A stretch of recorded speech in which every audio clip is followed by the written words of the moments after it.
Halloween night in a quiet rural city. It's the busiest night of the year. It's the kind of place where parents feel safe about their children and teens heading out trick-or-treating in groups without any supervision. After all, everyone knows everybody else, and they look out for each other. But for one young woman that was excited to celebrate her favorite holiday with her friends, this would be her last Halloween. And the ripple effects of what happened that night would haunt her family, friends, and her local community in ways they would never have expected.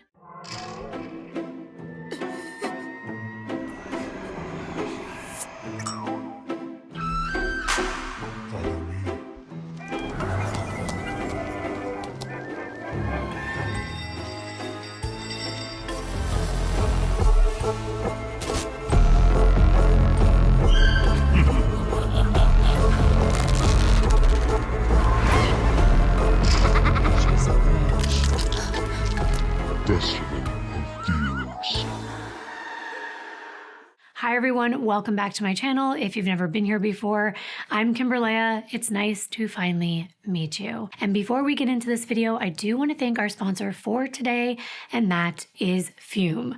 Fume is an award-winning flavored air device. It's not a vape, there's no nicotine, and it's not addictive. Fume actually fills the void because while you're ditching your bad habit, you still have something you can reach for to take your mind off of it. We all have bad habits, or maybe you know someone that does, and for me, it's my husband. So I introduced him to Fume because it's hard to kick a bad habit when your hands are idle, when you're under stress, or you're out with your friends and you see everyone else reaching for their bad habits. I know it can be hard not to just give in and ask to borrow one of theirs, but there's a better alternative that helps you kick your bad habit in an enjoyable way. Something you can take out with you, and that is Fume. It tastes good, and it's great if you like to fidget. It helps calm anxiety with magnets, snaps, and clips built right into its design. And there's no batteries, so you don't need to charge it. It also makes a great gift idea with the holidays coming up. Fume has a lot of delicious flavors to choose from, like sparkling grapefruit and my new favorite, maple pepper. With flavored air, you can satisfy your oral fixation through a passive diffusion system that utilizes no electronics, no vapor, or no combustion. Fume has served over 300,000 customers, and you could be their next success story. For a limited time, use my code Kimbyrleigha to get your free topper, and it's the perfect accessory for your Fume device. Slip it onto the mouthpiece for a softer, warmer feel. It's chewable for those who love to fidget, and it's reusable. Head to tryfume.com, that's tryfum.com, and use code Kimbyrleigha. I'm going to put it up on the screen, or you can scan the QR code that's already on the screen to get your free Fume topper when you order your journey pack today. Thank you so much to Fume for sponsoring today's video. I'm just going to warn you now that this case is going to make you very angry, and it should. Today's case takes place in British Columbia, Canada, specifically in a town called Armstrong, which is around 285 miles northeast of Vancouver. It's quite a small town. The population at the time this case took place was only about 5,000 people. Armstrong is a type of town that appeals to people seeking a quieter lifestyle, surrounded by nature, while still being close enough to larger towns for convenience. It's also a great place to raise children, outside the hustle and bustle of a city, and it's a safer place. The town's rural character means spending a lot of time outdoors, exploring the fields, playing in the local parks, or taking part in the recreational opportunities in nearby towns like Vernon and Salmon Arm. Hiking, fishing, and day trips to lakes are common weekend activities for families in this area. School life revolved around just a few small schools where everyone knew each other, and relationships were very tight. There was actually only one high school in Armstrong. Plus, with limited entertainment options, teens living there in the 2000s often had to get creative, like hanging out at local drive-in theaters nearby or attending local sports events. Social life was very much about community involvement, whether it was volunteering at events, attending church gatherings, or just spending time at Armstrong's farmers markets and local fairs. Though Armstrong may have lacked the excitement of a large city, it provided a sense of security and connection. This lifestyle fostered independence with kids who walked or biked freely around the town. The small town upbringing helped to create lasting friendships and a grounded sense of belonging. This is where our story begins and also where it ends. in this small town. Back on June 11th of 1993, Raymond and Marie Van Diest got double the blessings when Marie gave birth to fraternal twins. First came Kirsty Jane, and 2 minutes later, they welcomed Taylor Jade. They were 4 pounds 10 ounces and 4 pounds 13 ounces, and the Van Diest family went from 2 to 4 in an instant. And these 2 little girls had a built-in best friend from birth. I think twins are so special. I used to wish I was a twin. I even hoped I would end up having twins, but that wasn't in the cards for me. At least not yet anyway. If you're a twin, let me know in the comments. But also, just to let you know, this case in particular may be a little harder for you to hear. Armstrong is where the Van Diest twins grew up. Taylor and Kirsty were very close, as you can imagine any twin sisters would be, joined by the type of bond that other siblings can't exactly understand. The girls shared a room for many years, and when they eventually got their own bedrooms, it felt strange to Kirsty. Even though they both had a new space and freedom to be independent, most kids can't wait to have their own rooms to decorate the way they want and to hang out without their parents bothering them. But for the Van Diest twins, on what was supposed to be their very first night in their new bedrooms, it just didn't feel right for Kirsty not to know her sister was right next to her.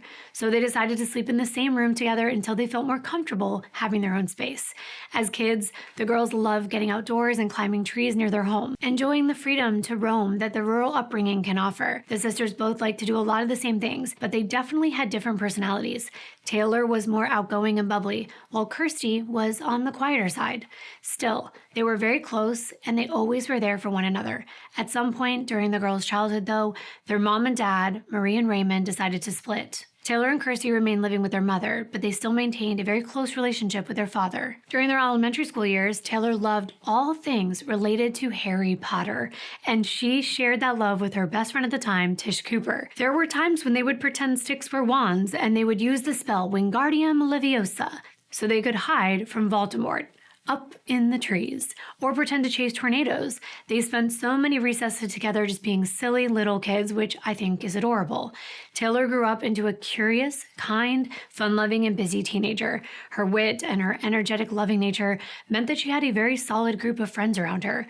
Good friends who became great friends. They'd do anything for Taylor because they knew that Taylor would do anything for them. Those closest to her affectionately referred to her as Tay or Tay-Tay. She and Kirsty attended Lenwood Middle School and then went on to Pleasant Valley Secondary School, the only high school in town, where Taylor quickly became close with like-minded students who shared her love for music and performance. Taylor loved music from a very young age, and she was very talented. Not only could she sing and love to sing, but she could play the flute and play it well. She even had a really cool hot pink colored flute. Taylor was involved in multiple musical pursuits. She was in both junior and senior bands, as well as the school jazz band, and had a deep respect and affection for her music teacher, Jim Howie. She was so sad when she found out that he was no longer going to be teaching at their high school, because music was such a big part of Taylor's life. It's where she made most of her closest connections, like with her friend Annalise Sheridan, who also played the flute, and who Taylor met back in the 7th grade when the two of them had to share a music stand at a concert. For the next few years, the two girls became flute buddies, playing side by side. It was also in the school band where Taylor met her best girlfriend, Zoe Unruh, and her best guy friend, Devin Ringland. Taylor and Zoe met in the 8th grade, and as the pair progressed through high school, they even took all the same classes so they could spend as much time together as possible. In 2008, the twins got the cutest little Pomeranian puppy. Oh my God, such a little cutie pie, and they named her Maddie. They took hundreds of pictures of her. There was Taylor holding Maddie after she gave the pup a bath, and one of Maddie yawning, and so many more. Taylor and Kirsty both filled their Facebook profiles with tons of pictures of their fur baby. The twins also enjoyed feeding the ducks and pigeons at the local park, and would even go there with friends and bring bread, tortillas, or any little crumbs they could gather for the birds. In 2009, Taylor, Zoe, Annalise, and Devin went on a school band trip, and they had an absolute blast making music together, but also goofing off, taking lots of photos, and making the best memories. I actually went down the rabbit hole on Taylor's Facebook, and I was thoroughly amused reliving my own childhood vicariously through all of their fun pictures. I'm showing some of them on the screen if you're watching, but I'm sure you can imagine what a trip like this was like. The bus ride, the digital cameras back then, being away from your parents, and in a hotel just enjoying time with friends. As Taylor moved through high school, she decided she wanted a new musical challenge and switched to playing the baritone saxophone, naming her new instrument Boris, and apparently she made made it look easy, and she was actually pretty good at it too. Taylor was also involved in musical theater at school, which is how she met one of her closest guy friends, Clay Valstar. The pair even had a unique and creative nickname for one another. Clay called Taylor Taylorsaurus, and in turn, she referred to him as Clayosiraptor. Clay would text Taylor so much using Taylorsaurus, his phone would autocorrect her name to that. After meeting Clay, he and Taylor, along with Zoe and Devin, were inseparable. The four of them were always doing stuff together and took so many pictures to prove it. 2009 was also the year that 16-year-old Taylor began dating her boyfriend, fellow student Colton Lutmerding. They made a really gorgeous couple, Colton with his long dark hair and light blue eyes, and Taylor's brown hair and green eyes. In some of their pictures, they looked like models in a magazine. It looked like they also had a lot of fun together on their camping trips with their friends, posing in front of gorgeous nature backdrops like waterfalls, hiking, getting some sun by the lake, or visiting the drive-in theater together, just enjoying each other's company. You might think that being so busy with all of her music commitments and being in love now, that it would be easy for anyone's grades to slip, but not Taylor's. She was extremely intelligent, and the academic side of things came very easily to her. Taylor always made time for the people that she cared about the most, and even though Taylor had a very busy social life and school life, she was still close with her twin sister Kirsty, who often turned to Taylor for advice as a trusted confidant. When Taylor wasn't out with friends, she enjoyed time with her family at home. That was where Taylor loved to hang out, doing one of her absolute favorite things: watching horror movies. Yes, she loved horror movies and zombie TV shows like The Walking Dead, which premiered on Halloween in 2010. Halloween was Taylor's favorite holiday. She couldn't get enough of the spooky side of things and had plans to binge watch all the Resident Evil movies with her good friend Alexandra Bacon. Taylor was very creative and would plan out her costumes every Halloween, and one year she created a really gory look with makeup. She made it appear as though she was unzipping her skin right underneath her eyes. She added blood, a zipper, and a strip of fake eyelashes cut in the middle. It looked really cool. And Taylor and Kirsty had been dressing up since they were little, enjoying Halloween together as kids. Here's a picture of them. I think Kirsty's the vampire, and Taylor's on the right as some kind of animal. Might be a bear. They would also carve pumpkins together, and Taylor made a really elaborate creation of Oogie Boogie, I think that's who it is, from The Nightmare Before Christmas. At least that's what it looks like to me. Kirsty was also super talented. Not only as an artist, she was really good at drawing and painting, but with makeup as well. Taylor loved to spend the rest of her spare time being creative and doing things like dyeing her hair and playing around with different hairstyles. RuPaul's Drag Race, that was another one of her go-to shows to watch with her friends. She also enjoyed playing mobile games, as well as indulging in World of Warcraft. She was very good at it. She would even introduce her friends to the game and teach them how to play. For New Year's Eve 2011, Taylor and her friends had a pizza party, ringing in the new year together, but there was no way to know at that time that this would be Taylor's last year on Earth. It's hard to imagine that such a lively young woman would be gone in just a matter of months. If only time could have stood still. If somehow someone could have warned her of the evil that lie ahead. That year, Kirsty and Taylor turned 18 the day after their senior prom on June 11th. But what a great birthday present that was. The evening of June 10th was nothing short of exciting. It was an end of a chapter. Taylor and Kirsty and all their friends were graduating. The twins looked stunning at prom. They wore matching strapless gowns. Taylor's was a copper color and Kirsty's was teal. Both the bodices were adorned with silver beaded lace motifs and a striking A-line gathered skirt. They both wore their hair up with a couple curled strands hanging down in front. Taylor completed the look with long earrings and a cream-colored purse. Marie helped Taylor fasten her dress in the back before heading out, and Taylor posed for a quick picture in their living room. It was a night that everyone would remember. So many beautiful memories made and pictures that would last a lifetime. Marie couldn't be more proud of her girls as she stood between them for a photo. Then 2.5 weeks after prom on June 28, 2011, Taylor and her friends graduated from Pleasant Valley High School. Being young, Taylor hadn't decided what path she wanted to take career-wise, but I'm sure like many others her age, she thought there was plenty of time for that. She had worked really hard and was looking forward to just hanging out over the summer, taking a break, having a good time, and relaxing. Her next couple goals were to get her driver's license that November, as well as her first tattoo, and Taylor had the design all planned out. It was fitting, given her love for music. She wanted to get the bass and treble clefs joined together in a heart shape in her inner right wrist. But first, Halloween. In the lead up to Halloween 2011, Taylor was watching a ton of horror movies. She was completing her last driving lesson and, of course, deciding what her costume would be that year. She turned to her friends on Facebook for advice, asking whether she should be a zombie or a woodland nymph, which I think are two very opposite costume ideas. Ultimately, Taylor chose to go with the scarier option and picked the zombie. Her costume was simple. I mean, it should be. After all, zombies were just normal people until they were infected in some way and lost control of their brains, just walking aimlessly, hungry for their next meal. Taylor put on a pair of dark blue distressed jeans, a white tank top with fake blood stains all over it, and a loose-fitting purple shirt that slid off her shoulders. And of course, she put on the white face makeup with the dark circles under her eyes and more fake blood dripping down her chest, coming out of her nose, and a fake cut on her right cheek.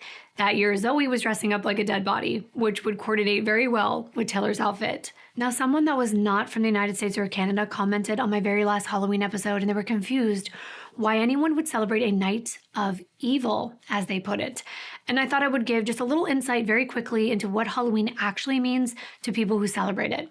Its origin comes from a number of places with each of their own meanings, which you can research on your own. But all of them tend to be celebrating those that have lost their lives and are missed by their loved ones, not celebrating the evil that caused it. Costumes were actually originally worn to ward off the evil spirits that may come out the same night to do harm. But honestly, it's come such a long way since then. And when I was little, it was all about coming together as a family and learning to be well-mannered and independent as you went to knock on each of your neighbors' doors to show off your most creative outfit, whether it was scary, cute, or unique, and asking them trick or treat. And of course, they provided treats in the form of candy, and you would politely say thank you. I met a lot of people in my neighborhood because of Halloween nights. It's definitely not to celebrate evil, so I wanted to clear that up. It's a happy holiday, and anything can be taken out of that context, but it's also spooky season, but in a good way, if that makes sense. So yes, in this case, Taylor loved Halloween, and she was really excited to celebrate it. The low that night was going to be 34 degrees, so Taylor also put a jacket on top of her outfit since she was going to be walking for about 10 to 15 minutes to meet up with friends. Halloween was a very busy night in Armstrong. The sun began setting at 5:30 p.m., so of course the kids usually got a head start trick-or-treating a little before that.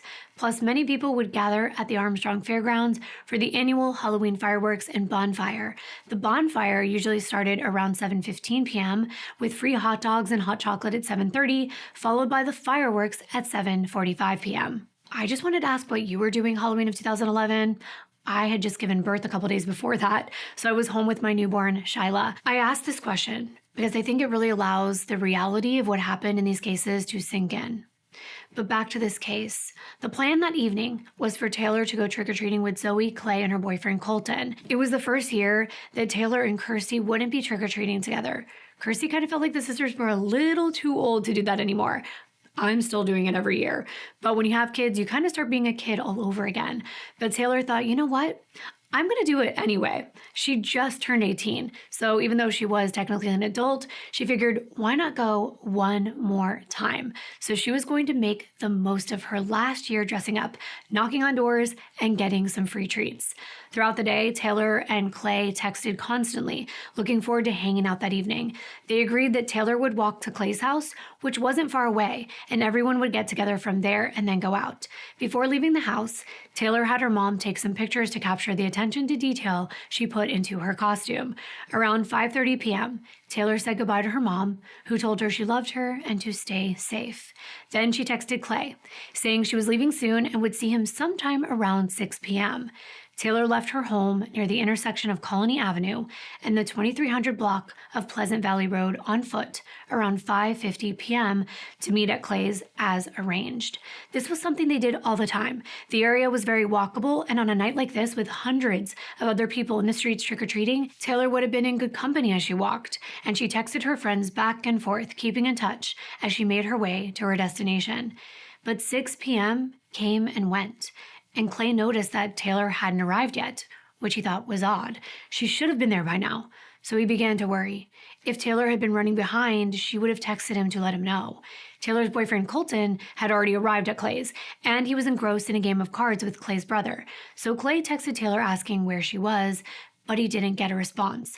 Now that was unusual because Taylor was glued to her phone and would usually respond within seconds, or at the most, maybe a couple minutes.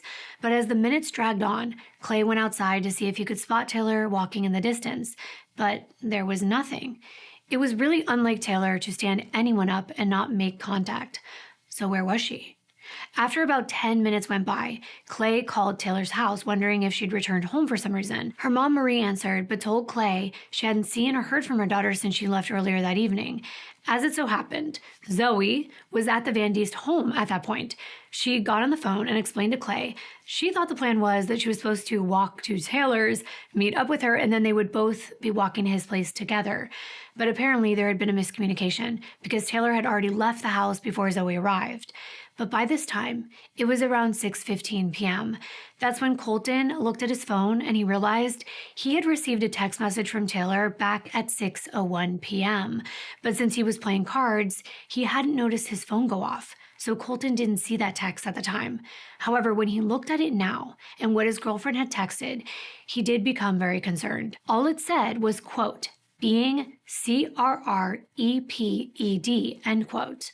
Despite this misspelled word, which was very unlike Taylor, by the way, who was an excellent speller and would make sure her texts were always correct and complete, Colton understood this as Taylor telling him she was being creeped. Colton knew that Taylor would use this expression to describe when someone was checking her out, like a guy giving her unwanted attention, but he didn't initially interpret it as anything alarming. However, since she hadn't shown up yet, he texted Taylor asking for more information, but she didn't respond.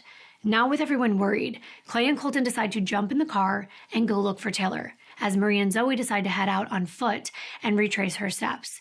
Kirsty stayed back at home, just in case Taylor had turned back and headed back home for some reason.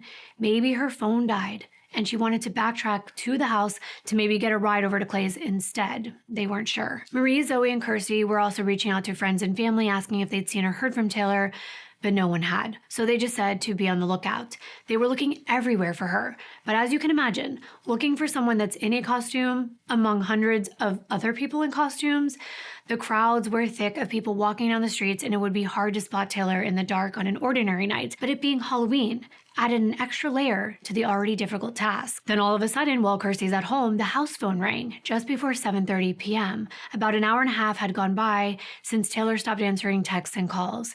When Kirsty answered, she heard an unfamiliar voice on the other end. It was 14-year-old Liam Brown, a complete stranger. Liam didn't know who he was speaking with, but he told Kirsty he was calling from an LG cell phone that him and his friends had found as they were walking along the railroad tracks behind Armstrong Elementary School. Liam explained that he dialed the number listed as home in the phone's contact list, hoping to notify someone that he'd found their device. Kirsty's heart sank. Something wasn't right. Taylor had an LG phone. The train tracks were in the direction where she could have been walking, although it wasn't typical for her to take a shortcut in that area. So why would her phone be over there? Where was Taylor? And how would she have lost her phone? Because she would have never left it there on purpose. She knew that. Maybe she dropped it along the way to Clay's, and that's why she hadn't been answering anyone. The thing is, once Taylor would have noticed her phone was gone, which wouldn't have taken her long since she always had it on her, she would have either come back home or been at Clay's way before he called to say she hadn't shown up. Kirsty gave Liam their address so he could bring the cell phone over to her. Around this time, Clay and Colton had also called the Van Diest home to say that Taylor still had not been located. Kirsty immediately called her mom, who was still searching with Zoe, and she explained how this random 14-year-old boy was on his way over to deliver Taylor's cell phone. That was enough. Once Marie heard that, she didn't waste any time. She immediately called the Armstrong detachment of the Royal Canadian Mounted Police, or the RCMP, to report Taylor missing and that her cell phone had been found. With time being of the essence, Marie and Zoe headed off to search the area of the railroad tracks where Taylor's cell phone had been located, and they called Colton and Clay and told them to meet them there. Once together, the four of them were walking around calling out Taylor's name as they searched the area near the railroad tracks, but they really didn't have much to go on. She could be long gone if someone had abducted her. She could be anywhere, but they were looking for any clue that could help them figure out what happened. By this time, darkness had already set in, making the search even more difficult. By now, RCMP Constable Milan Illich was on his way to lead the search. As he drove towards the spot where Taylor's cell phone had been found, he scanned the faces of all the trick-or-treaters out for that night, looking for someone matching Taylor's description. but he had no luck. As Constable Illich pulled up near the train tracks, Clay and Zoe asked him for a spare flashlight to help them search the bushes. Unfortunately, the officer only had one and he had to use it. He spoke with Marie to understand what exactly happened. As the adults were talking, Colton, Clay, and Zoe walked further up the railroad tracks to continue searching. Additional officers were called to come assist. And then the unthinkable happened. At around 8:45 p.m., just off the side of the railroad tracks, near the 3100 block of Rosedale Avenue, Colton saw something on the ground, concealed in some bushes in a ditch about 10 feet from the tracks. He saw what looked like someone laying face down on the ground, motionless. The left side of their head was resting on a steel pipe. Colton carefully pushed the person onto their back and was immediately shocked by what he was looking at. Even in the dark, he could tell that it was Taylor. Colton began screaming Taylor's name over and over, and then screaming for the constable and Marie to run, which they did. And so did Zoe and Clay. I cannot start to imagine finding my loved one like this. When everyone had arrived to where Colton was and saw Taylor, it was really hard to figure out with the way she was lying and all of the fake blood. But once the constable was able to shine his flashlight in her direction, they got a better look. And it became clear that her injuries were severe. She'd sustained multiple cuts and bruises and was bleeding from her head. There was blood matting the hair on the back of her head. Constable Illich squeezed Taylor's leg for a sign of life, but she didn't respond. However, she was still breathing. He called for paramedics as he and Zoe placed their coats over Taylor to keep her warm while they waited for emergency services. She was fully clothed and was still wearing her jacket when she was found.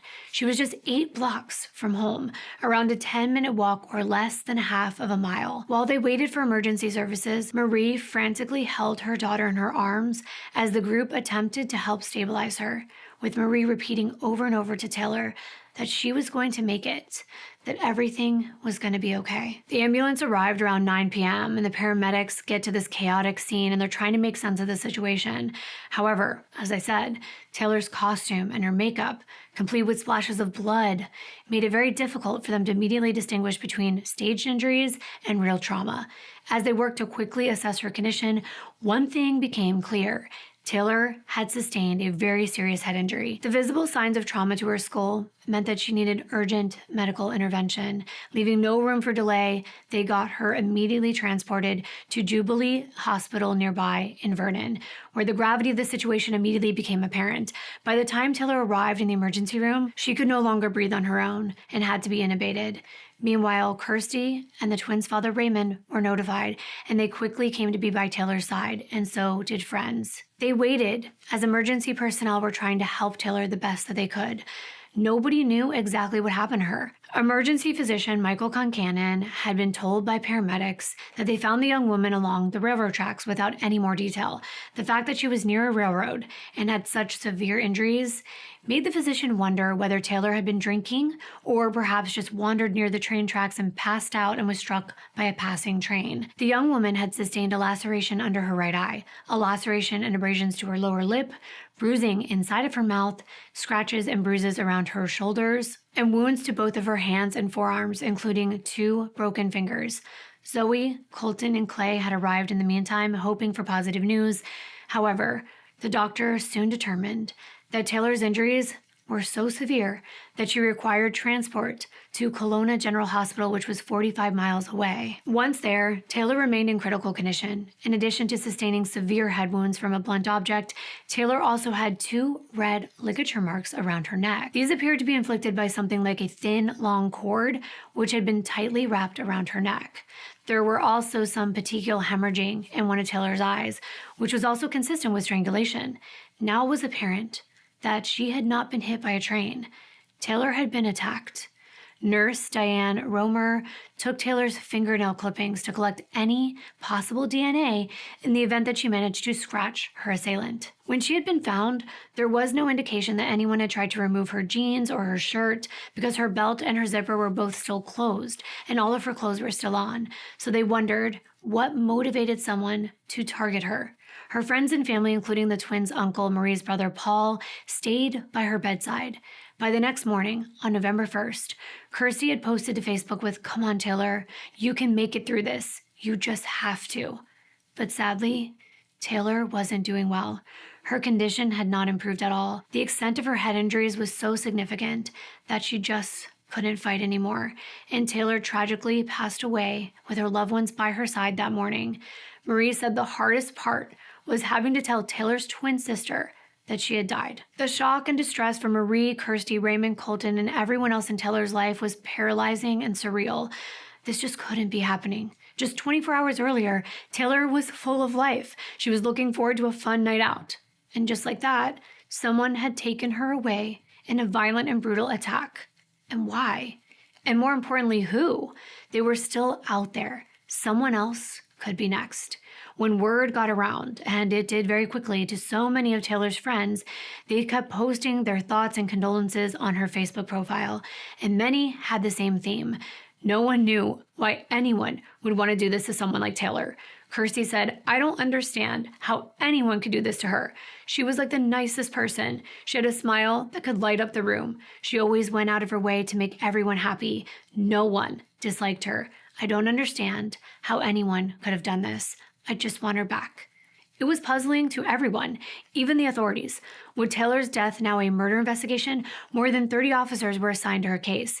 For the city of Armstrong, this homicide was actually the fourth tragedy the community had experienced in such a very short time, over just a month, which was very odd. There had been an 18-year-old young man that was electrocuted at his work site.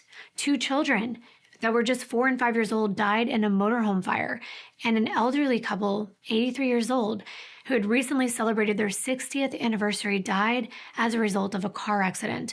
What in the world was happening in this town? So many tragedies in such a short time.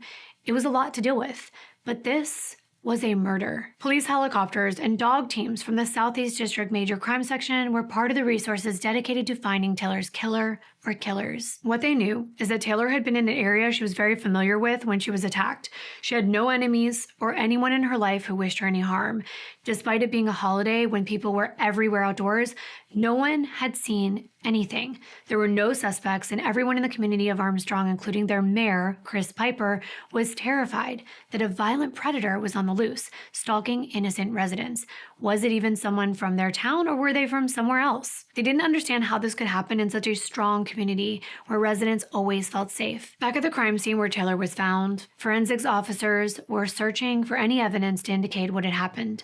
In the area where Taylor had been laying, there was blood splatter on the ground, the surrounding rocks, as well as leaves nearby in the trees. Blood was also on a metal pipe against which Taylor's head had been resting. There was no shoe prints at the scene, but that wasn't surprising because there was a lot of gravel and rocks in that area. Along the river tracks was a piece of rope, some tubing, and 27 yards from where Taylor was found, an empty 12-ounce vodka bottle. Unlike other trash in the vicinity, this bottle didn't appear to have been laying there very long. It was clean and new looking. In speaking with Liam Brown, the teenager who found Taylor's cell phone, the officers learned that the boy had picked up her phone just yards from where Taylor was eventually found. But the boys hadn't investigated any further, so they did not stumble upon her body. The lack of leads at this very early stage did little to reassure this community. At a news conference, Constable Melendick made a public appeal for anyone who saw or communicated with Taylor the previous afternoon or evening to make contact with them. He also urged young people in the community to exercise caution when being out and about, to avoid walking or traveling alone in isolated areas, and to always carry a cell phone. We don't have a suspect at this time, as I said earlier, so we are just reminding the public to be cautious, as they should on any given day. Sometimes what happens when we live in a small community, we don't always remember some of our safety precautions because we figure, well, it won't happen here. It's a small community. We know everyone. So even though you're in a small community, we need to let everybody just be aware and be aware of your surroundings at all times. We want everyone out there that may have some information or a timeline. We're trying to figure out all of her movements up until 8:45 when she was found. So we can put a timeline together of her movements there that may go a long ways in assisting us in solving this particular crime. No piece of information is too small. Sometimes people think, well, it may not be important. We're asking, please provide that information to us. Let us decide. Soon, over 50 tips came in to investigators, which was an encouraging start. In the hopes of generating even more leads, they released the pictures Marie had taken of Taylor when she left the house, including one of the jacket she'd been wearing that night, hoping someone might have remembered seeing her walking. Maybe they saw her with someone before the crime occurred. Even though Taylor had just graduated from high school, many of the current students still knew her, and they were shocked. So they had counselors brought in to help people at the school process what had occurred. Law enforcement wanted to know who else could have spotted Taylor and potentially her killer or killers just before or around the time of her attack. They knew that other residents had been out and about walking to Armstrong's fairgrounds for the town's Halloween bonfire and fireworks, so they began questioning residents during their canvass to ask if they heard or saw anything out of the ordinary. Let me explain what this area was like, and then what the residents heard or saw. The exact spot where Taylor was located was right beside the railroad in the dense brush that ran parallel to the tracks on both sides. There were houses close by with the backyards facing the tracks just yards away. And at that time, a brand new subdivision had just been built alongside the railroad tracks. And there was also a preschool located right there as well. I'm all about maps because I'm very visual, so I mapped everything out for you on Google to show you the locations.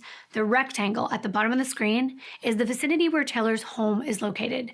The circle in the middle is where her body was found, and the star on top is where the pumpkin festival and all the Halloween events were taking place that night. As you can see, there are a lot of homes all around this area and roads that would lead from where Taylor lived to where the festivities were going on. This meant that a lot of people from the area were walking all around town at the same time she was that night. However, what the investigators couldn't know for sure was which road Taylor would have taken from her home to where she was found. All three, Pleasant Valley Road, Colony Street, and Pheasant Ridge Drive, were the same exact amount of time, about a 10 to 11 minute walk. So it wouldn't have mattered which one she took. They all led right to Rosedale Avenue, the road that intersected the train tracks. So essentially she would have gotten to the same place no matter which one of those roads she took. The hexagon that I'm showing on the map right now to the right of where Taylor was found is where her destination was. I'm going to blow this map up for you. The hexagon was in the vicinity of her friend's home. The circle was where she was found, and the rectangle is that new subdivision, just to give you perspective on this entire location. Investigators wondered whether Taylor had used these tracks as a shortcut to get to Douglas Avenue, or if she had frantically ran off of Rosedale Avenue and onto the tracks because someone was chasing her. The latter seems to be the most plausible, and I will tell you why in just a moment. A police roadblock was set up near where Taylor was found, and one was set up near her house. Officers were stopping vehicles to ask whether motorists had seen anything on the night in question. They had already ruled out 14-year-old Liam Brown, who had found Taylor's cell phone, and they were satisfied that he was not involved in her death. The next lead that they had was from Armstrong resident Jody Klassen, who told officers she spent her early Halloween evening at home handing out candy to children and teenagers. She left her house a little before 7 and walked to her daughter Rachel's house, which was just a couple blocks from where Taylor was found. Judy and Rachel, like many other residents, were meeting up and heading out to the annual Halloween bonfire and fireworks show. Judy told the officers she actually crossed the railway around 7:15 p.m., just a couple hundred feet from where Taylor was later found. She stated that this area where Taylor had been was not a common shortcut used by pedestrians. It's unlit and unkept with dense brush. But apparently this area that I'm marking with a red arrow a few yards above from where Taylor was is used by people taking a shortcut, but not the area that I put an X on where Taylor had been. However, we also know that Liam and his friends were walking in this area, so people did use these railroad tracks, even if it wasn't common. And that night may have been an exception, and I'll tell you why. These railroad tracks, they led right to where the fairgrounds were, so it would have been an easy way to just follow the tracks straight ahead all the way to the festivities. Judy said that on any other night, this crime would have been impossible not to have heard or seen. She said you would have heard a scream, you would have seen something, and the timing creeped her out. She said the streets were full of people in masks and costumes, children and adults, adding this wasn't a quiet night in their small town like it usually was. Instead, it was the busiest night of the year in Armstrong. Judy and her daughter arrived at the bonfire at 7:30 p.m., and the fireworks started just before 8. She recalled noticing that there were no police at the event, and there usually was, but now she realized they would have all been looking for Taylor. The next two women that were canvassed by law enforcement stated they did hear screams coming from the area where Taylor was found. The first woman, Kimbyrleigha, who lived across from Armstrong Elementary School, which is right next to the railroad tracks about 500 feet where Taylor was found, reported hearing 2 screams around 6 p.m. on Halloween evening. But initially, she hadn't thought much of it given the holiday. Then, the next woman to come forward, the elementary school's custodian, Natasha Bellows, told law enforcement that on her break from cleaning the school that evening between about 5:58 p.m. and 6:20 p.m., she walked over to Delphine's to get some candy and have a chat. The two of them were friends. And while she was hanging out over Delphine's, they heard a high-pitched scream, which Natasha described as if someone had been scared. This really wasn't that much information, but it did line up with the now haunting text message that Taylor sent her boyfriend, that she was being creeped. That text went out around the same time that these two women had heard a scream, and it was misspelled, indicating that maybe Taylor was rushing to let Colton know that she was in danger or she didn't feel safe. But this is all they had to go on. On November 3rd, the police held a press conference to share an important update. There were no suspects yet in Taylor's case, and they urged anyone with relevant information to come forward, emphasizing that public assistance was critical to this investigation progressing. However, they wanted to make something very clear, that many details of this crime were being withheld intentionally to protect the integrity of this investigation. Now, this is a tactic known as holdback information. You've probably heard it before, and this is very important. By keeping specific details out of the public, investigators can actually filter out false tips and they can focus on only credible leads. If someone calls in and reveals information that they know they haven't released to the public, they're going to give that more weight. At this point in time, only the detectives, the medical examiner, and the individual responsible for this crime knew exactly how Taylor had been killed. This press conference left Armstrong's community shaken. There were no answers, and the killer was still on the loose. So, of course, fear spread throughout this town. The lack of closure raised even more questions than answers, casting suspicion on everyone and anyone. They were just desperate for justice. The railroad signals at the crossing near the spot where Taylor was found soon became a makeshift memorial. They put floral tributes there for Taylor, and her friends, as well as many other people from the community that hadn't even met her, turned to a dedicated Facebook page created by Kirsty and Zoe, and they just had all of these messages of grief and anger and even condolences about her murder. Marie, Kirsty, and Raymond were understandably overwhelmed with this new nightmare that they were now living. And so was Marie's brother, Paul Albert, who took on the responsibility of being the family's spokesperson. He told the media, "You never think of it, especially Halloween night." He said, "My God, there's people everywhere." He added that his niece's injuries were very, very horrific, and the person who did this needs to be held accountable. Taylor's autopsy was also conducted the very same day, on November 3rd. It was carried out by forensic pathologist Dr. John Stefanelli. The doctor found that the bruising to the deep muscles of Taylor's neck indicated that a ligature had been applied in such a way that the strangulation itself would have rendered her unconscious. However, it was clear that Taylor was still conscious when the ligature was applied because the scratches to her neck. This indicated that she had fought back and tried to remove the ligature herself or remove a person's hands or fingers from her neck. This was probably being done as her killer was attempting to hold the ligature around her. Taylor was 5'4" and 126 pounds, and she fought hard. She had defensive wounds on her hands, and the blows to Taylor's head had left 6 separate, irregular 1.9-inch long lacerations to the same part of her scalp, and something called a comminuted skull fracture. I hope I'm saying that right. This is a complex fracture caused by serious trauma which shatters the skull into multiple fragments. These injuries were most likely caused by blows to her head that were delivered with such force from a long, heavy, hard object, and someone was repeatedly striking Taylor while standing over her. We know from the fact there were 6 separate slashes to her head that she was hit at least 6 times. Possibly more. And any of these would have been sufficient to render her unconscious. Even though she had received immediate medical attention following the attack, the cumulative effect of the trauma and the subsequent brain swelling meant it was unlikely that Taylor would have survived this attack, even if she had medical attention right away. The cause of death was ruled as diffuse bleeding in the brain caused by a series of blunt force injuries to the back of Taylor's head. There was no forensic evidence that Taylor had been sexually violated, and no evidence of any unknown hairs, fibers, or bodily fluids being present on her body. And this was even more confusing. I mean, this was most definitely a homicide, of course, but what was the motive? If it wasn't her boyfriend, since his whereabouts were accounted for, investigators thought that it would be sexually motivated. But then when they realized that all of her clothes were on and there were no signs of that, it was very confusing to them.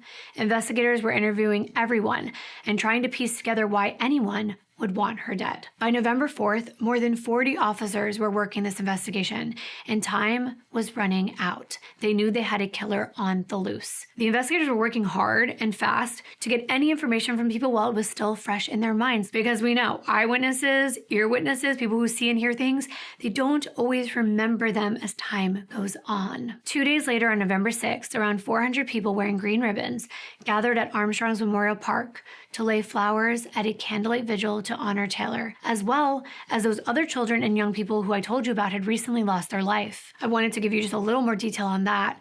In late September, a former classmate of Taylor's, 18-year-old Colin Rowan, he was the one electrocuted at work, and his death came just after 4- and 5-year-old siblings Ava May and Austin Klassen died in a motorhome fire. All the grief that comes with deaths of people taken before their time had a heavy burden on this community. Those in attendance, they were shedding tears, they were praying, and they were even singing Amazing Grace. And then the next day, on November 7th, hundreds of people gathered at a public memorial service specifically for Taylor. There were so many people wanting to come together to share in their grief that the service was actually held at a local arena. Taylor's family requested that in lieu of flowers, any donations should be made to the Pleasant Valley Secondary School music department, and this was perfect as a tribute to Taylor, who loved music. In terms of the investigation, Taylor's cell record showed that on the night she was killed, in the time between leaving home and being found near the railroad tracks, she sent 10 text messages to her friends and to Colton and received 7 in response. The very last message she sent was the one to Colton about being creeped. Then she composed another message a minute later, which just read Holly, but it was never sent. It was a draft. Now, it's not clear from the research who Taylor intended to send this to, but it appeared from the misspelling that she meant to type holy as the first word of the text. So I can imagine this would probably be holy shit, holy crap, holy moly.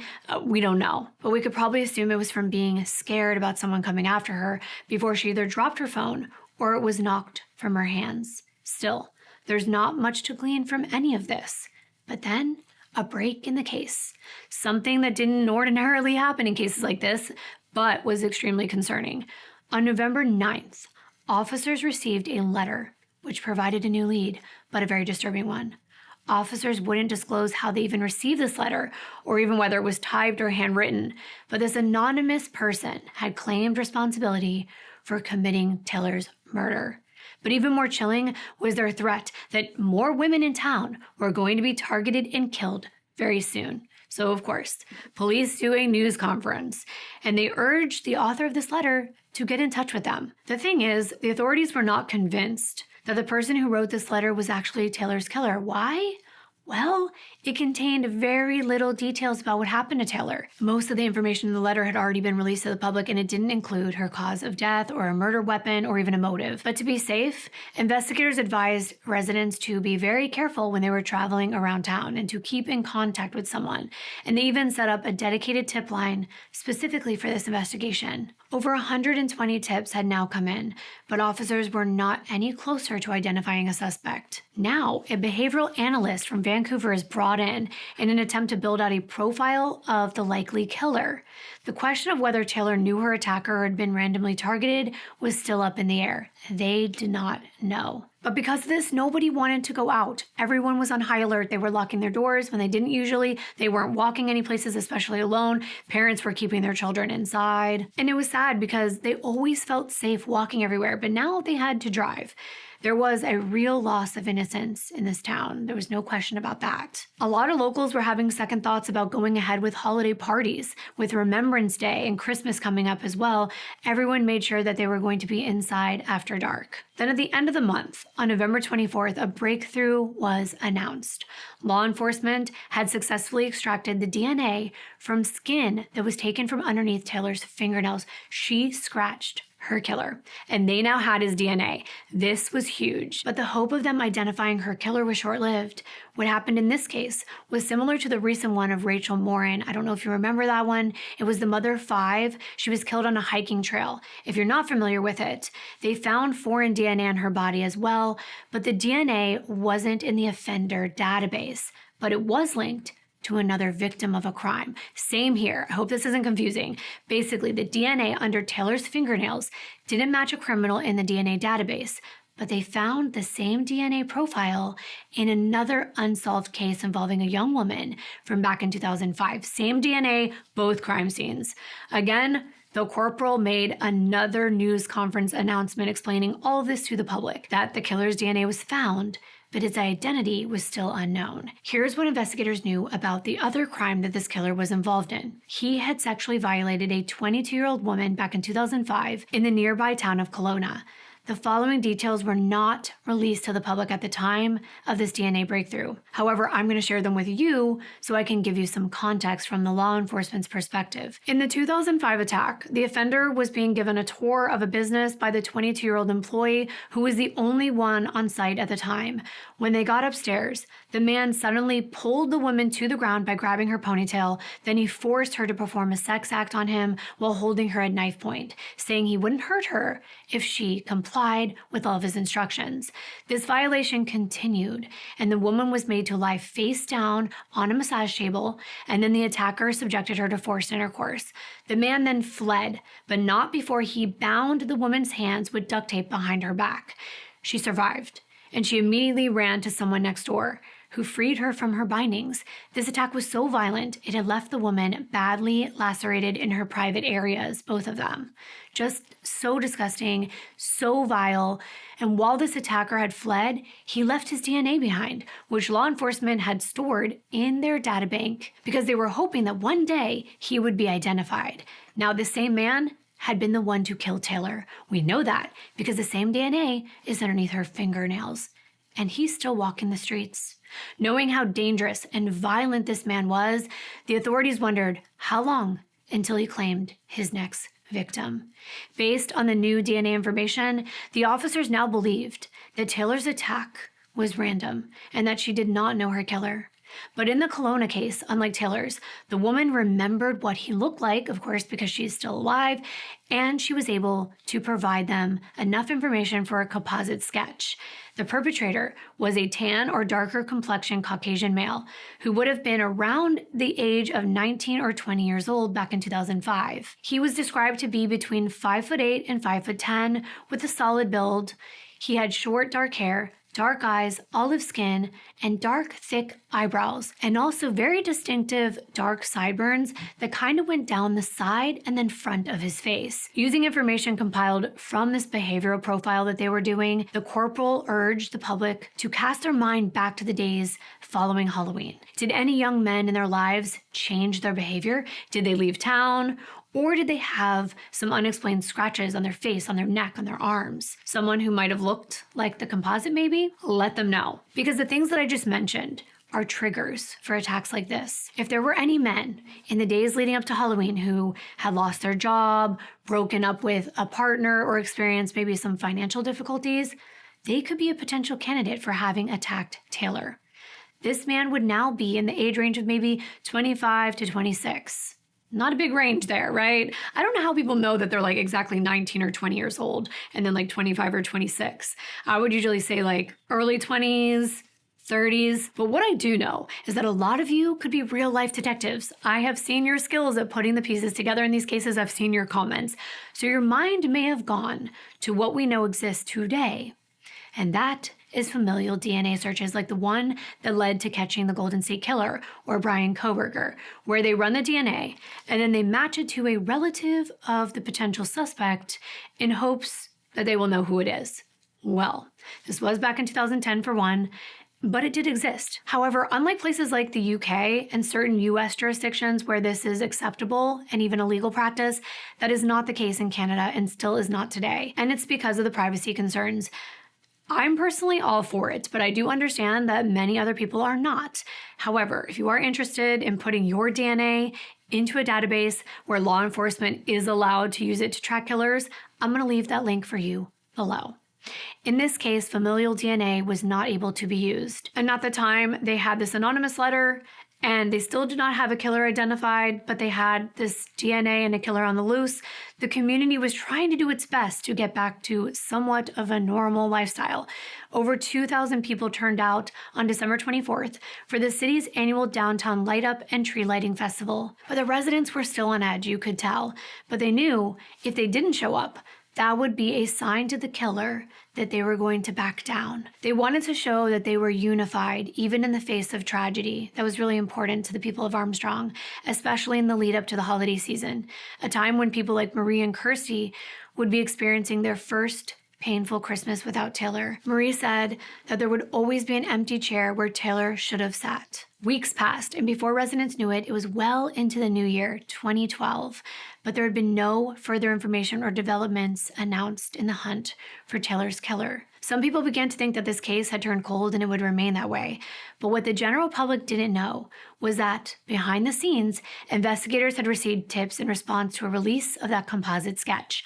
Back in December, actually, residents from a nearby city of Cherryville had called in saying that the man looked really similar to a local man named Matthew Forrester. And the officers quickly learned that 26-year-old, he's in the age range, Matthew Stephen Forrester had been a former resident of Cherryville. However, he'd since left town, and no one knew where he'd gone. Well, that's interesting, isn't it? He looks like the killer, he's around the same age range, and he's nowhere to be found. People that knew him said he vanished off the face of the earth. However, Matthew's father, Stephen, still lived in Cherryville, and law enforcement wondered whether he was still in touch with his son. When the officers contacted Stephen to see if he'd heard from Matthew recently, he told them his son was working on an oil rig in Alberta and had been there over the Halloween holiday. At first, this sounded like a perfect alibi, until 58-year-old Stephen refused to cooperate with the investigation.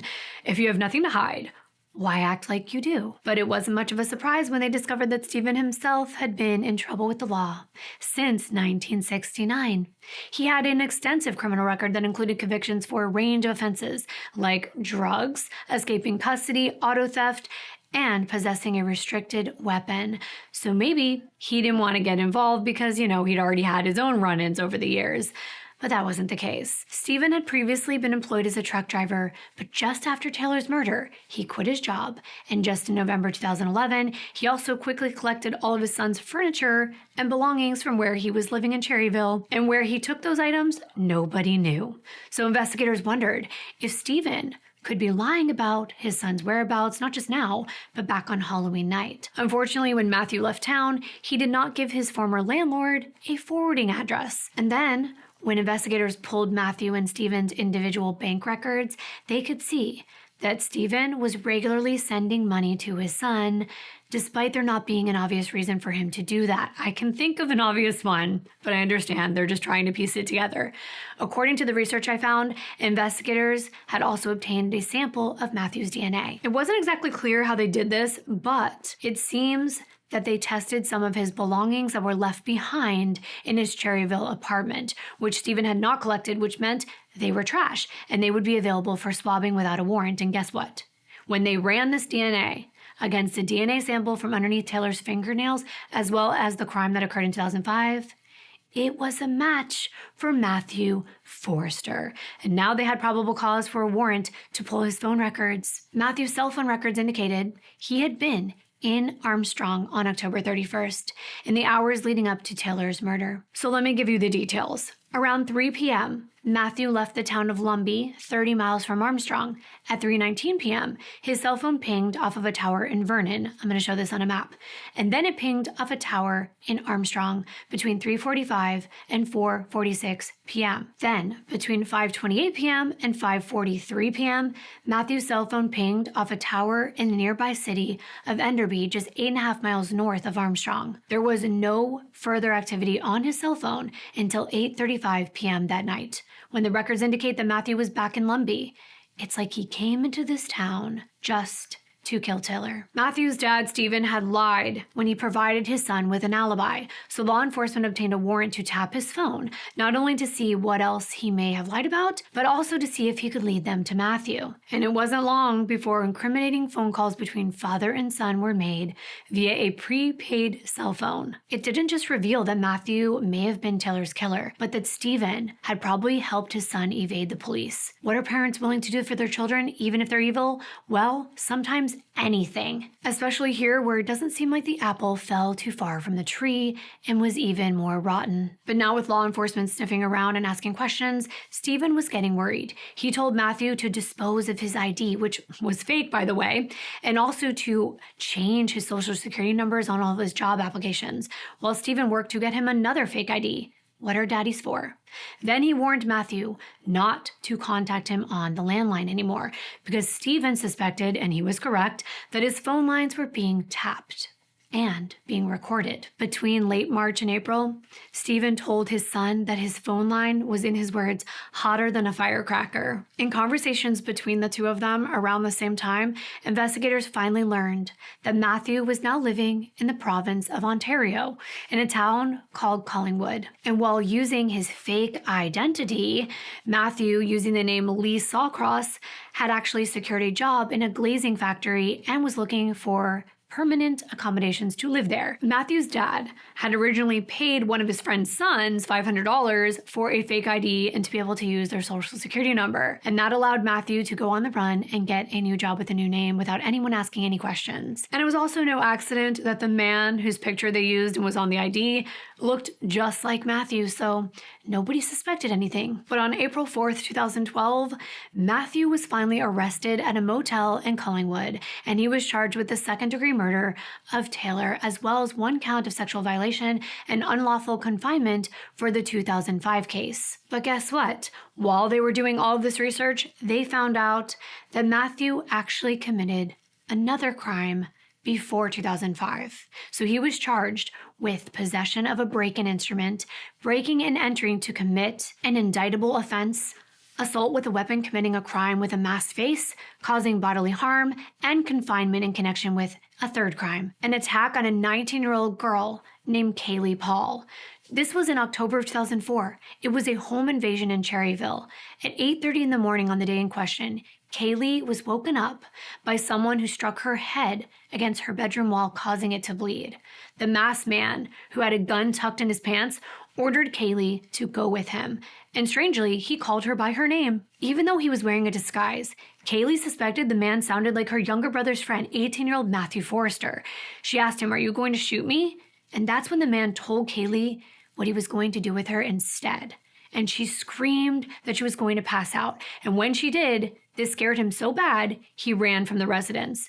And no charges were ever brought against him because Kaylee couldn't identify Matthew 100% as the person who had broken in. But now, it all made sense. This is his MO. This is what he likes to do. Attack women and have his way with them. Back then, when this happened, Stephen and Matthew were brought into the police station, and Matthew was interviewed, and his dad provided him with an alibi. It's the same way he was trying to do it in Taylor's case. It appears that the case would have remained unsolved until now. Following Matthew's arrest in Taylor's murder, he was held in custody, and he chose not to seek bail. The same afternoon, Matthew's father, 58-year-old Stephen Roy Forrester, was also arrested at his home in Cherryville and charged with obstruction of justice and being accessory after the fact. News that someone had been arrested for Taylor's murder came as a partial relief to Marie and Kirsty, as well as the rest of her family and her boyfriend and friends. Finally, at least one person would be held accountable for what happened to their beautiful daughter, sister, and friend. Marie thanked the team of investigators for their hard work, but she was also having a lot of mixed emotions. Now she knew what evil looked like, but there was still a long way to go in terms of healing and also to get justice for her daughter. At this point, And Inspector Brendan Fitzpatrick announced the arrests at a news conference, saying that Taylor did not know her accused killer or his father. He also made it clear that the public's help was essential in what was still a very ongoing investigation. Police were still investigating the anonymous letter they received back in November, and they still needed help nailing down a detailed timeline of Matthew's movements leading up to the murder and on the night in question, as well as from December 2011 to late March of 2012, because that was when he was on the run. Now, this is where it all starts coming together. Photos of Matthew were released at a news conference to assist the public. And in comparison to the sketch back from 2005, the pictures were pretty accurate. Matthew hadn't changed that much. I mean, his facial hair did. It was a little different, but his face was still very much the same. But the news of the arrest came as a shock to some of the people living in Collingwood, where Matthew was making his new home. He'd been getting close with a woman in town. He frequented a local bar where he met 22-year-old bartender Elizabeth Arendt. And like many bar staff that were good at their jobs, Elizabeth would let her patrons talk to her as she poured them drinks all night. But she didn't ask Matthew too many questions. He didn't say where he was from, and he only introduced himself to her as Matt. But she knew that other people in town were calling him Zach. The two of them became pretty friendly, with Matthew even inviting Elizabeth to go on a hike with him. Now, this outing didn't actually happen, and when Elizabeth learned of the arrests, she was deeply shocked. At the same time, she was very thankful that she hadn't been able to make that hiking date, because who knows what could have happened to her. Meanwhile, Matt's father, Stephen, refused to cooperate with the investigators, and he invoked his right to remain silent. He wasn't going to give up his son, despite the overwhelming evidence in front of him. At this point, Matthew is doing a police interview with Sergeant Mark Davidson and Constable Bell, and he was unresponsive. He didn't volunteer information, and when he did provide anything meaningful at all, it was only to agree or disagree when something was asked directly to him. Sergeant Davidson and Constable Bell were initially careful about what information they actually revealed to Matthew. The officers focused on making him feel at ease, building rapport, and even trying to pretend they're empathizing with him, telling him they know it can be so difficult to tell the truth, but it was better to just come clean, especially if he had anything he wanted to get off of his chest. Sergeant Davidson was trying to appeal to Matthew from the perspective of the Forrester family, his family, and how they wanted him to be brave enough to admit to whatever he had done, and that they loved him and they would forgive him. Now, even though this was a tactic to get him to confess, it was actually true. Police had gotten in touch with Matthew's sister and his half-brother, and they were using them to try to get Matthew to confess. In a taped voice message that was played to Matthew during one of his interviews, his sister was begging him to just be honest and do the right thing. She told him in this voice message that she knew he was really scared and freaking out, but he needed to admit what he had done to both his family and to himself. Towards the end of this interview, Matthew's half-brother was actually allowed to be brought into the room to speak with him, and Sergeant Davidson and Constable Bell hoped that this would make him be more forthcoming about providing a confession. After speaking with his half-brother, who he hugged very tightly, Matthew opened up even more to Sergeant Davidson, but it was only in response to questions that were directly asked. And now, Matthew knew the evidence against him was very strong. The police had his DNA, his cell phone records, and they could place him in Armstrong on Halloween. They also had those recorded conversations on the wiretap. And of course, the evidence that he'd fled to Ontario. Now, I'm going to tell you that I did not like watching this part of the interviews because I hated how nice the sergeant was being towards Matthew. Even though I know it's a tactic, I feel like torture would have been a better way to elicit information. But here we go. I'm going to give you a look at this. Sergeant Davidson is about to pull up a picture on a computer screen as he says that it's all about them. And he's pointing to the screen, that it's not about Matthew saying he killed Taylor, but it's about being able to tell his sister that he's a good person, that he feels bad for what he's done, and if you could change it, he would. But I call BS, because listen to the way the sergeant is posing the question. She needs to know that your tears are tears of remorse. Her to say that what you did was wrong, what you did to your family. And she wants that to be right. That's what it's all about right there, man. It's not about you saying I did this. It's about you proving to these people. It's for me to be able to go to your sister tomorrow and say, your brother is a good person. He does feel bad for what he did, and if he could change that time, he would. That part just annoyed me because I knew that these were not Matthew's own words. He wasn't coming up with this information. It was being fed to him. And then, of course, there was this next part where the sergeant was like, you would, wouldn't you? And Matt just responds with, yes. And he's just being fed line after line. You would, wouldn't you? Yes. The investigator just keeps putting words in his mouth, and all he does is say yes over and over again. And then the sergeant tells Matt, look at me in the eyes, and asks, do you feel bad for killing Taylor? And after a long pause, Matt says, yes. And all you can hear is like his fake sniffles, because I really don't think he's crying. And then the sergeant says, has it been haunting you since that day? I couldn't even hear his response, but I'm guessing he agreed. But why not let this monster speak on his own behalf? Not just agree with what you want him to say.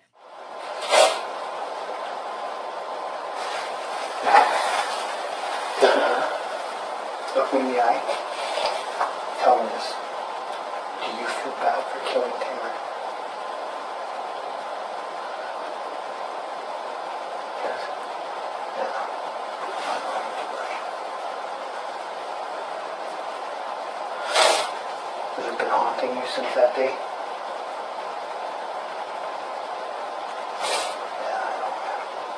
I almost felt like the sergeant was kind of like softening what this man did, and I didn't like that. But again, I know it's a tactic. I get that. I don't think it haunted him. He haunts people. He preys on women. He hurts, attacks, and he kills.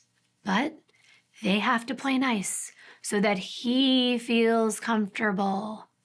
Comfortable enough to admit what he had done. The sergeant goes on saying that his family wants to know that his tears are tears of remorse. And finally, Matthew confesses that he didn't mean to kill Taylor.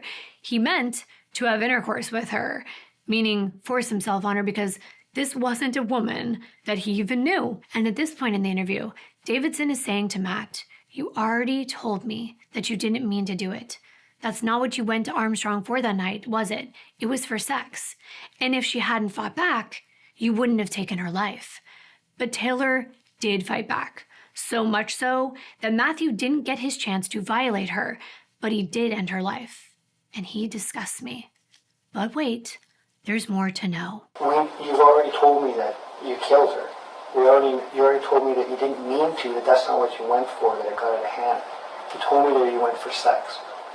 And that if she hadn't fought you, you wouldn't have killed her, right? Is that all truthful?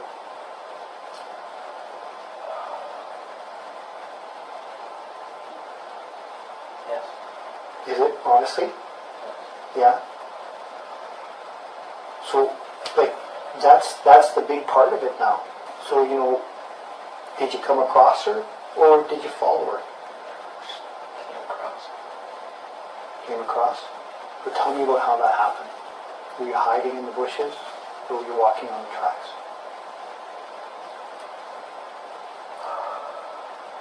In accounting for his movements on Halloween, Matthew finally tells the sergeant that on the afternoon of October 31st, he'd driven to Armstrong from Enderby and stated that he parked his black Ford F-150 truck, then he walked around town. What do you think he was looking for? Because I know what it was. Around 6 p.m., he was walking along the road near the railroad tracks when he spotted Taylor.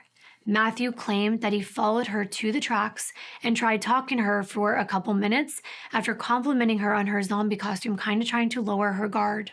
But then he pushed her to the ground, telling her to shut up and stay quiet, but Taylor didn't. And Matthew claimed he then freaked out. He admitted to causing Taylor severe injuries, but was very vague as to how they occurred, giving very, very few details. He did say that he struck her more than once with his metal flashlight. Well, then that's how it was caused, wasn't it? He'd been carrying this flashlight with him, and while she was laying on the ground, Taylor scratched his neck during their scuffle. And then Matthew claimed he couldn't remember how many times he struck Taylor with the flashlight, but we know that it was at least 6. Possibly more. As they struggled, Taylor attempted to escape, so Matthew admitted to choking Taylor with his hands and then with one of her shoelaces. Afterward, he fled the scene, but not before he dragged Taylor, unconscious and bleeding, into the bushes to hide her from view. Matthew spoke quietly with his head down as he said he only wanted Taylor to keep quiet. He didn't mean for things to happen the way that they did. And he even said that he was a good person who, in his words, had made mistakes. Well, his mistakes start with intent. So no, they're not mistakes. The only mistake he made was being identifiable from not being careful enough, and I'm glad he wasn't. Matthew agreed with Sergeant Davidson. They approached Taylor with the intent to have intercourse with her, but in his words, it just got out of hand. While Matthew was telling him all this, the sergeant told him that he really needs to face his demons, and Matthew finally replied that he felt bad for killing Taylor, and he wanted to apologize to her family if he could. Matthew didn't give any details about what he did with the murder weapon, only telling the sergeant that he later disposed of the flashlight, the shoelace, and his black coat in a dumpster in the city of Vernon, 50 miles south of Armstrong.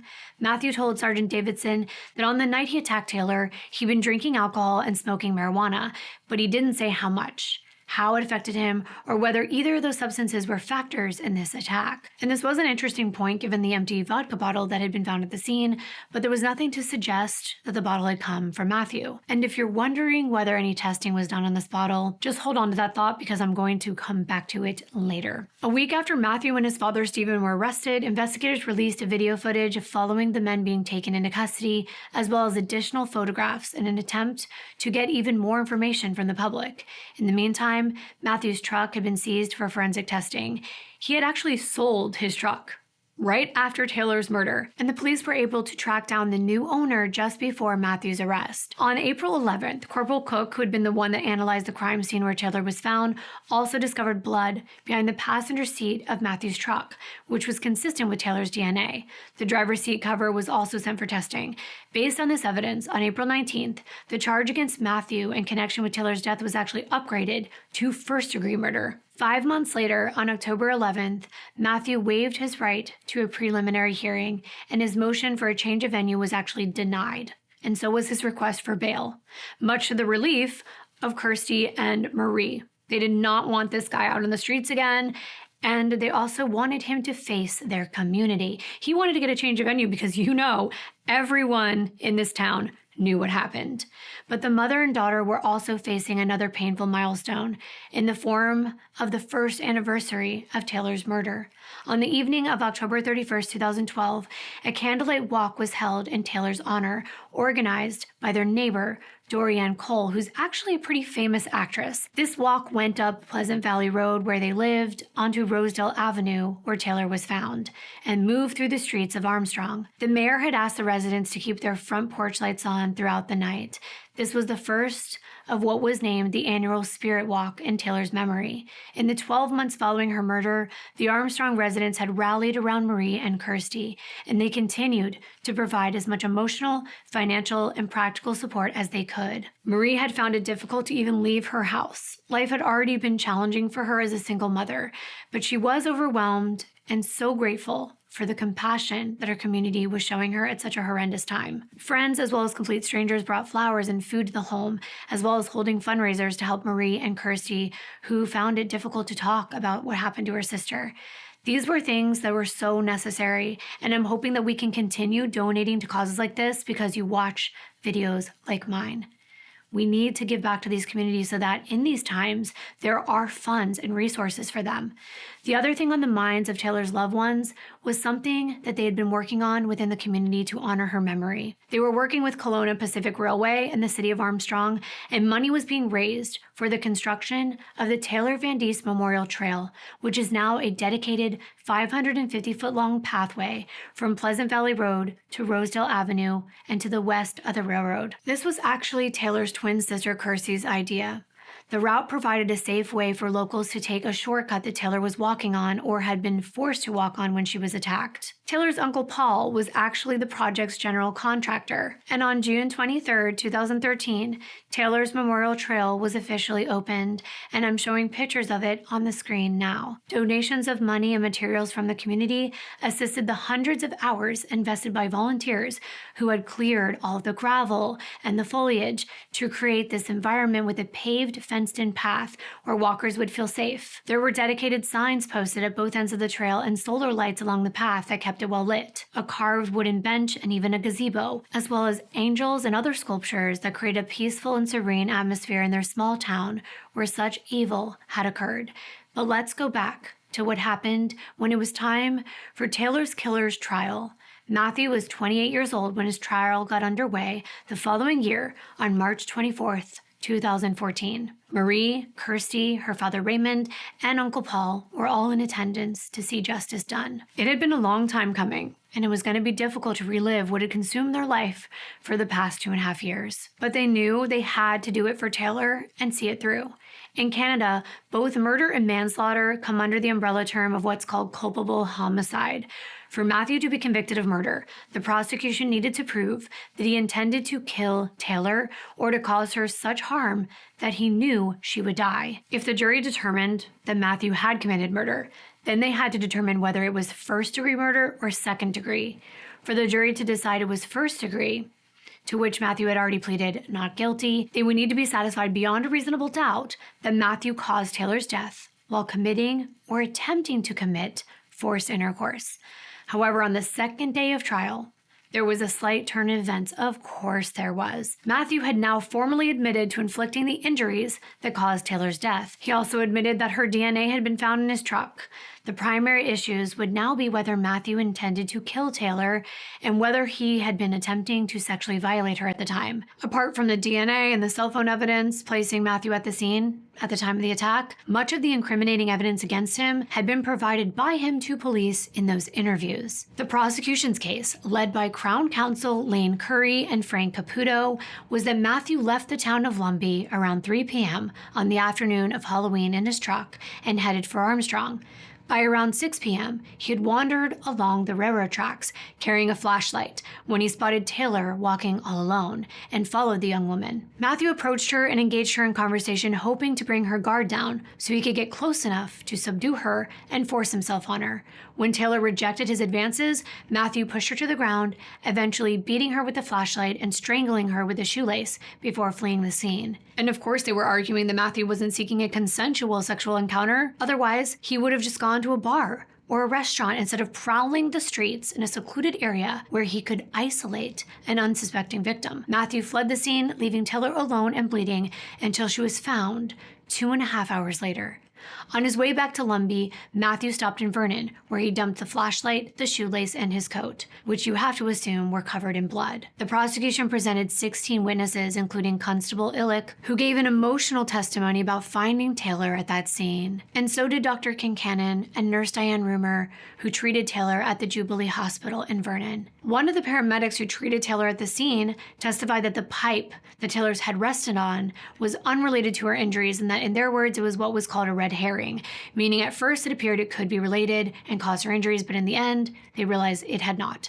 Dr. Stefanelli, who had conducted Taylor's autopsy, testified to the nature and severity of her injuries. This was the very first time that any of this extremely distressing and confronting evidence was even made public. The ligature that was used to strangle Taylor appeared to have been wrapped around her neck twice, or it had moved during the attack and caused 2 lines on her neck.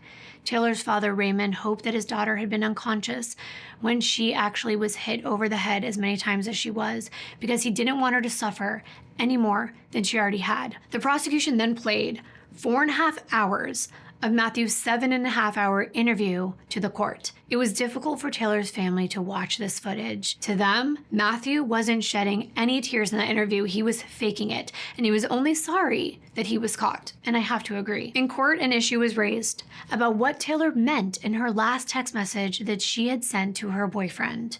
The jury had to have this explained in its full context. All of Taylor's friends knew what being creeped meant to them, but it wasn't a word that the jury would have necessarily understood. The prosecution argued that Taylor believed that the person following her had a creepy intention, someone that was there making her feel uncomfortable or unsafe. The Crown Counsel Curry also argued that the message was indicative of Matthew's state of mind. She argued that this message should be interpreted as Matthew stalking Taylor, and that scared her.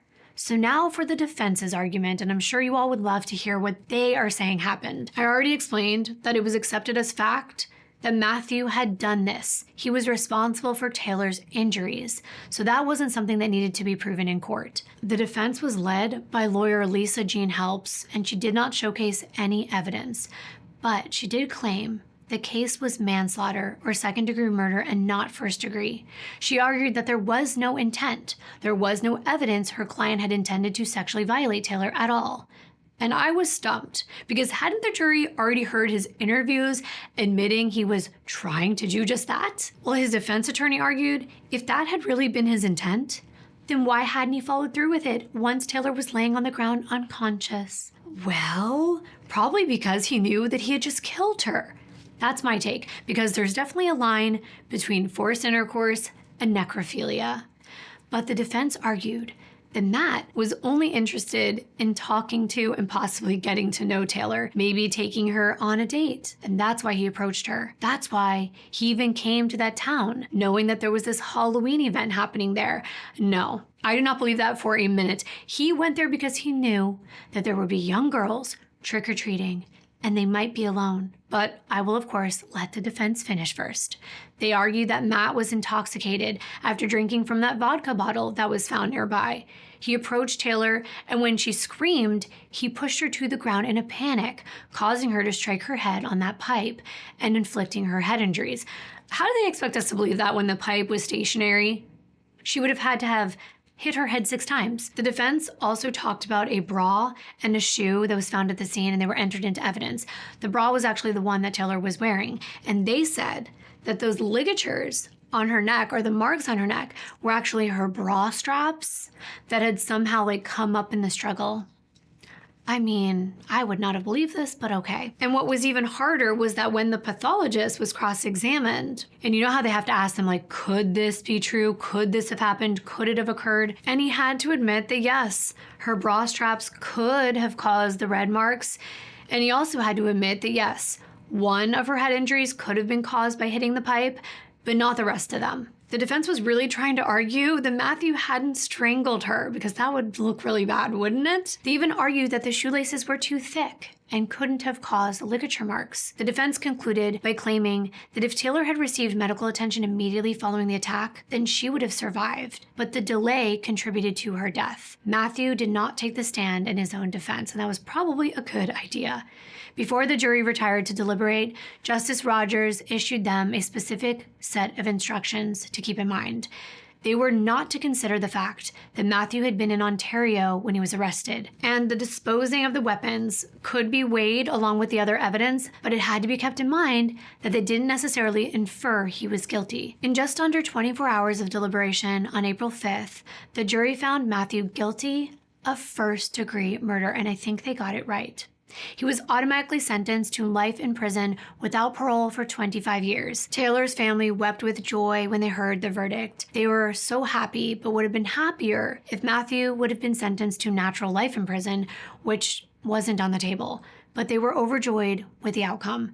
Matthew wouldn't be able to hurt anyone else, at least not for a very long time. But he was still young. If he did get paroled, he would only be in his early 50s when he got out. Taylor's father, Raymond, told reporters outside the courtroom that it was a wake-up call for small communities, which shouldn't become complacent in thinking that something this devastating couldn't happen in their town, because it can.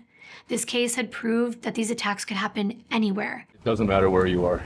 You hear people saying this, well, that'll never happen here. No, it happens anywhere and everywhere. Even in a small little town like Armstrong, probably in a small little town like Enderby. Things like this happen anywhere.